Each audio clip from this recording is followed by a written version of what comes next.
ETV YouTube ఛానల్స్లో మీ వ్యాపార ప్రకటనల కోసం ఈ నంబర్కి కాల్ చేయండి. మన కోసం మనతో కొట్లాడే నిజమైన ప్రేమ చూపించే ఒకే ఒక వ్యక్తి అమ్మ.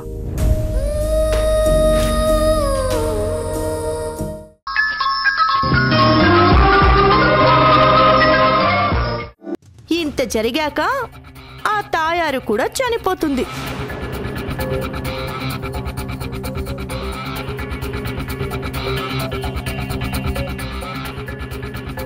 మీరు చెప్పినట్టే నేను ఈ ఊరు వదిలి వెళ్ళిపోతాను.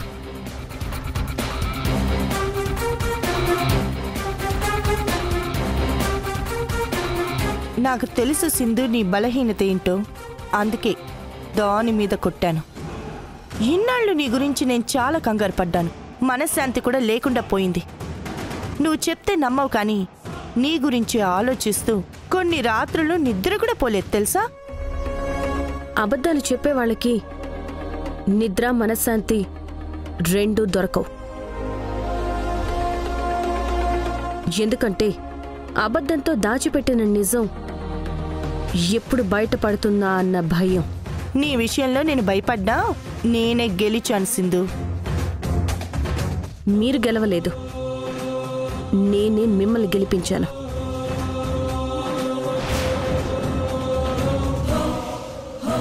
ఏది ఏమైనా గెలుపు గెలుపే కదా.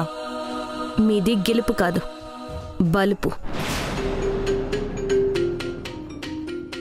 అవకాశాన్ని ఆయుధంగా వాడడం గొప్ప కాదు. శత్రువు మనకంటే బలంగా ఉన్నప్పుడు ఏ చిన్న అవకాశాన్ని వదులుకోకూడదు సింధు. నేను అదే చేశాను. ఓడిపోయానని బాధపడకు.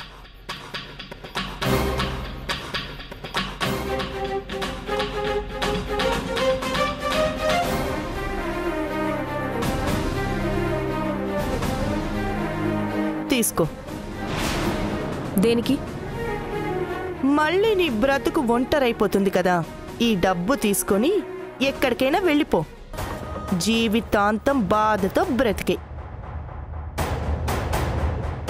నాన్న వాళ్ళ కోసం ఓడిపోవడానికి నేనెప్పుడు సిద్ధమే.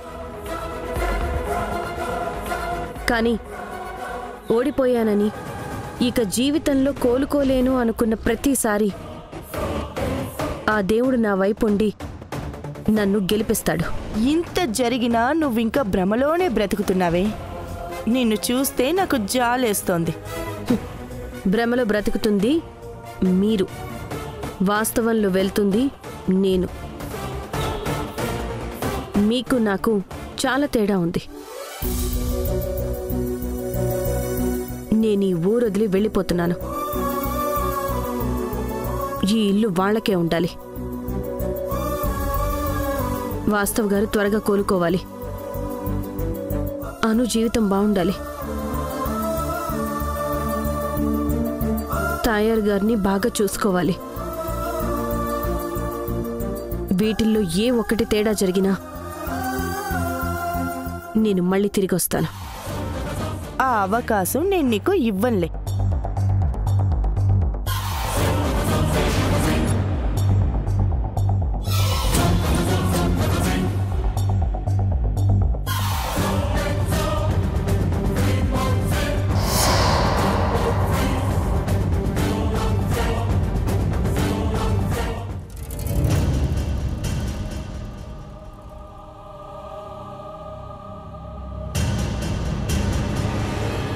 భగవంతుడా, ఏంటయ్యా మాకీ పరిస్థితి?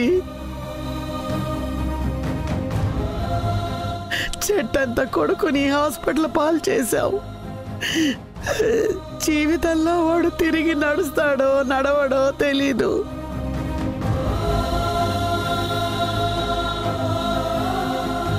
అయోమయం అంధకారంలో కూరుకుపోయాం. ఇటు చూస్తే అప్పుల వాళ్ళ గొడవ. ఒకవేళ వాస్తవకి జరగరాంది జరిగితే అను జీవితం ఏమైపోవాలి?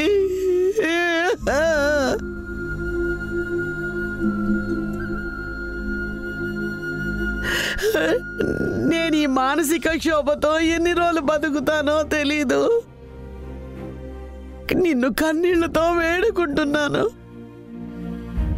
మాకొచ్చిన ఈ కష్టాల నుంచి నువ్వే మమ్మల్ని బయటపడేయ్ నాయనా.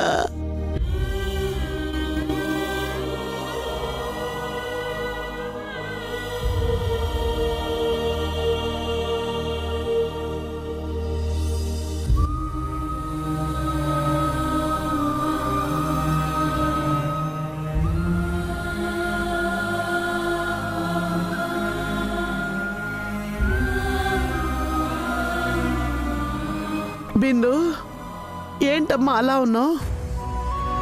ఏం లేదండి. నాతో ఏమన్నా మాట్లాడాలా?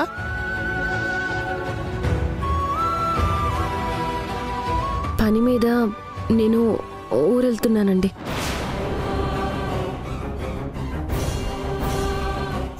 అదేంటమ్మా ఈ టైంలో వెళ్తానంటున్నావు? అసలే పరిస్థితి బాగోలేదు. నువ్వు కూడా వెళ్ళిపోతే మేం ఒంటరి వాళ్ళం అయిపోతాం అమ్మా.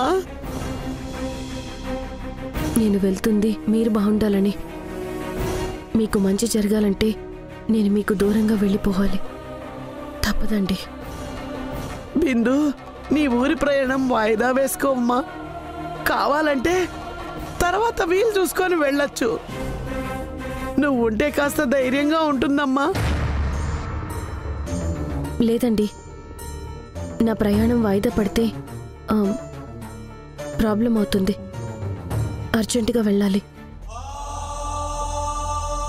నేనిప్పుడు వెళ్ళకపోతే నా అనుకున్న వాళ్ళకి చాలా పెద్ద నష్టం జరిగిపోతుంది. నా వల్ల ఏ ఒక్కరికి చిన్న నష్టం గాని కష్టం గాని రాకూడదు.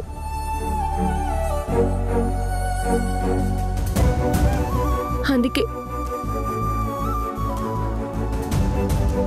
వెళ్ళిపోవాలని నిర్ణయించుకున్నాను. వెళ్ళిపోవాలి అంటున్నావు, మళ్ళీ తిరిగి రావా బిందు? రాలేనండి. మాట్లాడవేంటి బిందు? పని అయిపోగానే వస్తానండి. మీరు అను యశ్ వాళ్ళ ఇంట్లో ఉండండి. అక్కడైతే మీకే లోటు రాదు. వాళ్ళు మిమ్మల్ని బాగా చూసుకుంటారు. నువ్వు లేకుండా ఎక్కడున్నా ఏం ప్రయోజనం చెప్పు? నేను లేకపోతే ఏంటండి? అక్కడ మీకు దమయంతి గారు, చంద్రన్ గారు, సంధ్య, అనుకి తోడుగా రిషి శశి కూడా ఉంటారు. సరే బిందు, నువ్వు వచ్చే వరకు ఎలాగో అలా వాళ్ళ ఇంట్లోనే ఉంటాం. నువ్వు మాత్రం నీ పని అయిపోయిన వెంటనే వచ్చాయమ్మా. అలాగేనండి.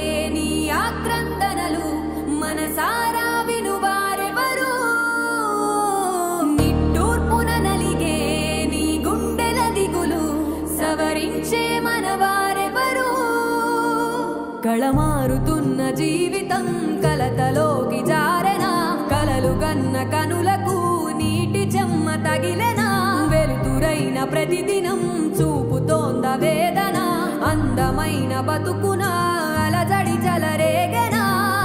ఏమిటి నీ పాపం, ఏమిటి నీ నేరం, చీకటి ముసిరిందే చిటికల్లోనా, తీరదు నీ శోకం, మారదు ఈ లోకం, తరములు ఎన్నైనా నీ కథ ఇంతేనా.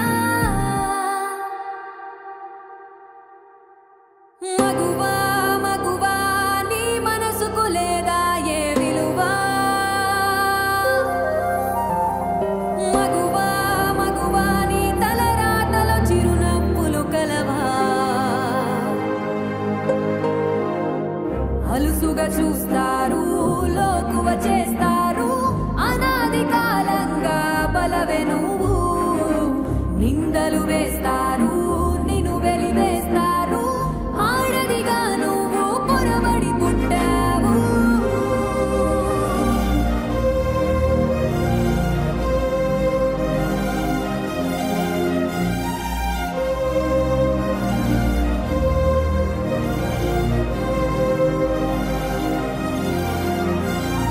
మగువా మగువా నీ మనసుకు లేదా ఏ విలువ? మగువా మగువా నీ తలరాతలో చిరునవ్వులు కలవా?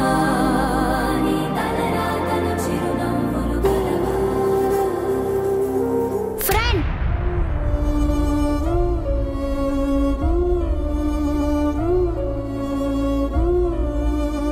ఫ్రెండ్ చేతిలో లగేజ్ ఏంటి? నువ్వు ఎక్కడికి వెళ్తున్నావు? హాస్పిటల్ కా? కాదను, మా ఊరెళ్తున్నాను. మీ ఊరికా? ఎందుకు? పనుంది. నువ్వు వెళ్తే ఎలా? డాడీ లేరు, నువ్వు కూడా లేకుండా వెళ్ళిపోతావా? నువ్వు ఊరు వెళ్ళడానికి వీల్లేదు, నేను ఒప్పుకోను. అను నువ్వు నాతోనే ఉండాలి. అను, నేను మళ్ళీ వస్తాను. నువ్వేమీ రావక్కర్లేదు, ఇప్పుడు వెళ్ళక్కర్లేదు. అలా కాదను, మీ డాడీ త్వరగా కోలుకుని రావాలి అంటే ఇప్పుడు నేను వెళ్ళాలి. నువ్వు వెళ్తే డాడీ కోలుకోరానికి ఏంటి సంబంధం? నాకు అర్థం కావట్లేదు. అది నీకు చెప్పిన అర్థం కాదమ్మా. వెళ్తాను. అదేంటి మళ్ళీ వస్తానని చెప్పి వెళ్తా అంటున్నావేంటి? వెళ్ళొస్తాను ఫ్రెండ్ అని అనాలి.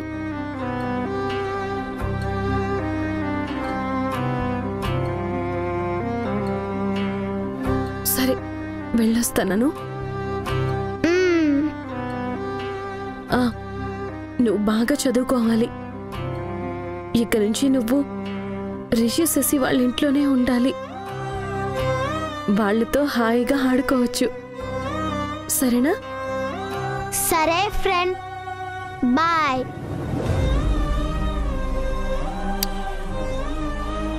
బాయ్.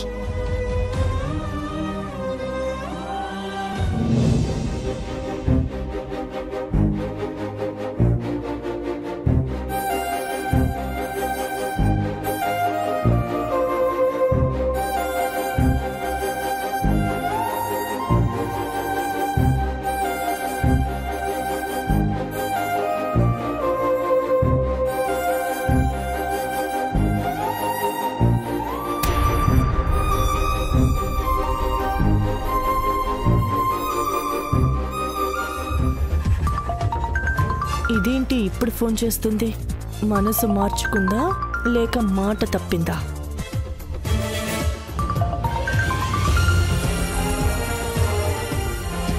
హలో, మీరు చెప్పినట్టే నేనందరికీ దూరంగా వెళ్ళిపోతున్నాను.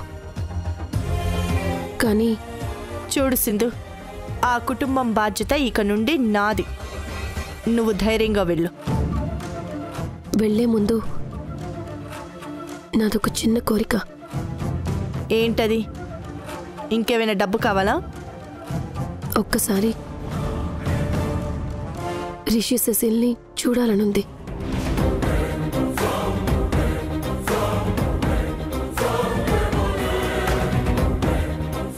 తిరిగి రానని నిర్ణయం తీసుకున్నాను. అందుకే ఆఖరిసారి వాళ్ళని చూసి ఒక్కసారి మాట్లాడి. నీతో తీసుకెళ్ళిపోతావా? లేదండి. ఏంటే లేదు? ఆ పిల్లలు నీ కన్న బిడ్డలు కాదని చెప్తున్నా వినవా నువ్వు? జీవితాంతం ఆ భ్రమలోనే బ్రతుకుతావా? భ్రమాని కాదండి, అంటే మళ్ళీ చూస్తానో లేదో అని ఆఖరిసారి. ఇంకేమి మాట్లాడుకో. నువ్విక్కడే ఉంటే మమ్మల్ని మార్చి వాళ్ళ మనసుని మార్చే ప్రమాదం ఉంది. వాస్తవ్ కుటుంబం మీద కొన్ని లక్షలు ఖర్చు పెడుతుంది, నీ నీడ కూడా ఆ బిడ్డల మీద పడకూడదని. అంతేకాని డబ్బిచ్చి మరీ మా మనశ్శాంతిని దూరం చేసుకోవడానికి కాదు. ఒకవేళ నీకు ఇక్కడి నుంచి వెళ్ళడం కన్నా నా మనవాళ్ళని చూడడమే ముఖ్యం అనుకుంటే చెప్పు, ఇచ్చిన మాటని ఇప్పుడే తప్పుతాను. వాస్తవ్ కుటుంబానికి ఎటువంటి సాయం చెయ్యను. వాళ్ళ కష్టాలకి వాళ్ళనే వదిలేస్తాను. వద్దండి, నేను పిల్లల్ని చూడకుండా వెళ్ళిపోతాను. మీరు మాత్రం ఆ కుటుంబానికి సాయం చేయడం ఆపద్దు. నేను ఆపాలా వద్దా అన్నది నువ్వు నా మాటకిచ్చే గౌరవం మీద ఆధారపడి ఉంటుంది. చెప్తున్నాను కదండి, వాస్తవ కుటుంబానికి మంచి జరగడం కన్నా నాకు ఏది ముఖ్యం కాదు.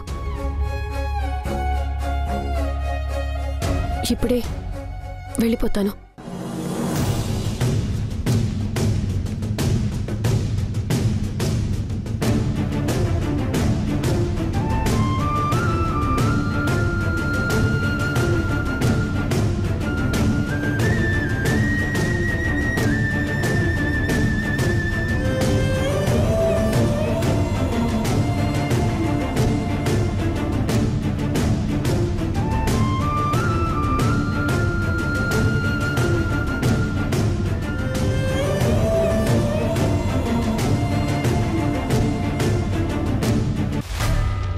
యష్, రే యష్, యష్ తొందరగా రారా. ఏంటమ్మా అంత హ్యాపీగా ఉన్నావు? ఏమైంది? ఎన్నో ఏళ్ల సమస్య ఈ క్షణంతో తీరిపోయిందిరా. అడగకుండానే ఆ దేవుడు వరం ఇచ్చినట్టు అన్నీ అనుకున్నట్టే జరిగిపోతున్నాయి. అసలు ఇక నుంచి నువ్వు నేను ఆ సింధు గురించి టెన్షన్ పడాల్సిన అవసరమే లేదురా. కొంచెం క్లారిటీగా చెప్పమ్మా. ఇన్నాళ్ళు మనల్ని పట్టి పీడిస్తున్న దరిద్రం అదే ఆ సింధు ఈ ఊరు వదిలి వెళ్ళిపోతుందిరా. ఇక జన్మలో మన జోలికి గాని మన పిల్లల జోలికి గాని రాదు. రే రే యష్, ఏంట్రా ఇంత మంచి శుభవార్త చెప్తే అలా పట్టించుకోకుండా వెళ్ళిపోతున్నావు? అమ్మా జోక్స్ వేయకు. జోక్ కాదురా, నేను చెప్పేది నిజం. అమ్మా నాన్న నిన్ను వదిలేసి వెళ్ళిపోయాడని నమ్ముతాను, కానీ పిల్లల్ని వదిలేసి సింధు వెళ్ళిపోతుందంటే నేను నమ్మనమ్మా.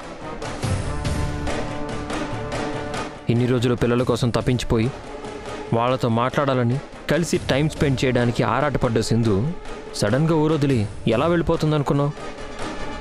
రేయ్, నువ్వు నమ్మినా నమ్మకపోయినా ఇది నిజం. దానికి నేనే సాక్ష్యం. నువ్వేమైనా చేసావమ్మా? నేనేం చేయలేదు, అంతా తన నిర్ణయమే. ఇష్ట ప్రకారమే ఇక్కడి నుంచి వెళ్ళిపోతోందిరా. ఎలా అమ్మా? పిల్లల్ని వదిలి వెళ్ళడానికి సింధు ఎలా ఒప్పుకుంది? నీకు గుర్తుందా, ప్రసాద్ అన్నయ్య నీ బిజినెస్కి డబ్బు సహాయం చేస్తే తన కూతురు అమృత ఆరోగ్యం కోసం నేను భర్తగా నటించమని నిన్ను మమ్మల్ని కూడా ఒప్పించింది.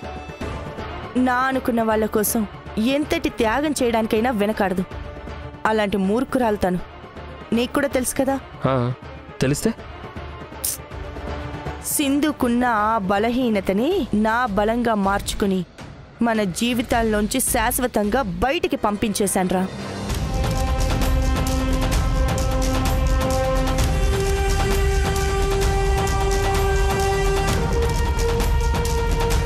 వాస్తవ రికవరీ కావటానికి అవసరమైనంత డబ్బు, తన కంపెనీ మార్కెట్లో నిలబడ్డానికి కావాల్సినంత డబ్బు, అప్పుల వాళ్ళకి ఇవ్వాల్సినంత బాకీ, మరీ ముఖ్యంగా అను వాళ్ళ నాయనమ్మ తాయారుని చూసుకునే బాధ్యత అంతా నేను తీసుకుంటాను.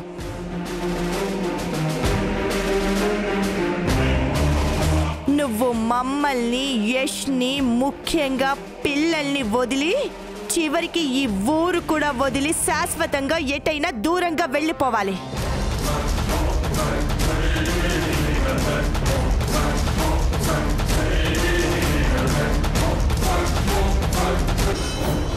అలా ఆశ్రయం ఇచ్చిన వాస్తవ కుటుంబాన్ని కాపాడడం కోసం సింధు నా మాట కట్టుబడింది. ఇంతకు ముందే నాకు ఫోన్ చేసి ఇక్కడి నుంచి వెళ్లే ముందు పిల్లల్ని ఒకసారి చూడాలని చాలా బ్రతిమాలింది. కుదరదని కరాఖండిగా చెప్పేశాన్రా. నీకు పిల్లలు కావాలా, నేను చేసిన సహాయం కావాలా అంటే ఆ కుటుంబానికి సహాయం చాలు, పిల్లలొద్దు అని కాల్ కట్ చేసిందిరా. ఏంట్రా ఇంకా అలా చూస్తున్నావు? ఇంకా నమ్మకం లేదా? కావాలంటే కాల్ రికార్డు విను. ఒకవేళ నీకు ఇక్కడ నుంచి వెళ్ళడం కన్నా నా మనవాళ్ళని చూడటమే ముఖ్యం అనుకుంటే చెప్పు. ఇచ్చిన మాటని ఇప్పుడే తప్పుతాను. వాస్తవ కుటుంబానికి ఎటువంటి సాయం చేయను. వాళ్ళ కష్టాలకి వాళ్ళనే వదిలేస్తాను. వాస్తవ కుటుంబానికి మంచి జరగడం కన్నా నాకు ఏది ముఖ్యం కాదు. ఇప్పుడే వెళ్ళిపోతాను. ఇప్పుడైనా నమ్ముతావా? ఆధారం చూపించావు కదమ్మా, నమ్మకుండా ఎలా ఉంటాను? ఇక నుంచి వాస్తవ కుటుంబం బాధ్యత మనమే తీసుకోవాలిరా. వాస్తవ్ హాస్పిటల్ నుంచి వచ్చే వరకు అను తాయారిని మన ఇంట్లోనే ఉంచి జాగ్రత్తగా చూసుకోవాలి. తప్పకుండా అమ్మా. వాత్సవ్ ప్రాణాలకి తెగించి చేసిన సహాయం వల్లే రిషి ఇప్పుడు ప్రాణాలతో ఉన్నాడు. మనం కూడా సంతోషంగా ఉన్నాం. ఆ కుటుంబానికి ఏ లోటు రాకుండా చూసుకొని ఈ విధంగానైనా ఆ రుణం తీర్చుకుంటాను. అంతేకాదురా, సింధుతో కలిసి ప్రాజెక్ట్ చేయాల్సిన అవసరం కూడా నీకు లేదు. నువ్వొక్కడివే సొంతంగా ప్రశాంతంగా ఆ పని కూడా పూర్తి చేసుకోవచ్చు. నేను చేయాల్సిన పని ఎంతో తెలివిగా నువ్వు డీల్ చేసావమ్మా. నా గురించి, నా పిల్లల గురించి ఇంత కేర్ తీసుకుంటున్నందుకు చాలా థ్యాంక్స్ అమ్మా. థ్యాంక్స్ ఎందుకురా? మీ సంతోషం నా సంతోషం కాదా? అమ్మగా ఇది నా బాధ్యత.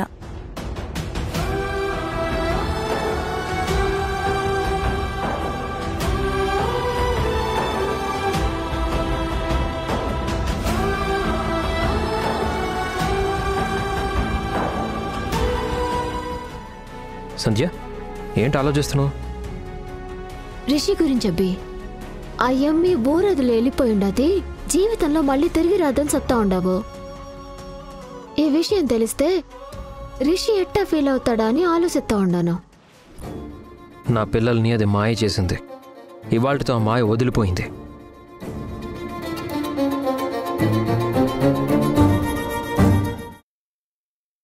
ఈటీవీ విన్ యాప్ రోజుకి కేవలం రూపాయి మాత్రమే. ఇప్పుడే ఈటీవీ విన్ యాప్ డౌన్లోడ్ చేసి సబ్స్క్రైబ్ చేయండి.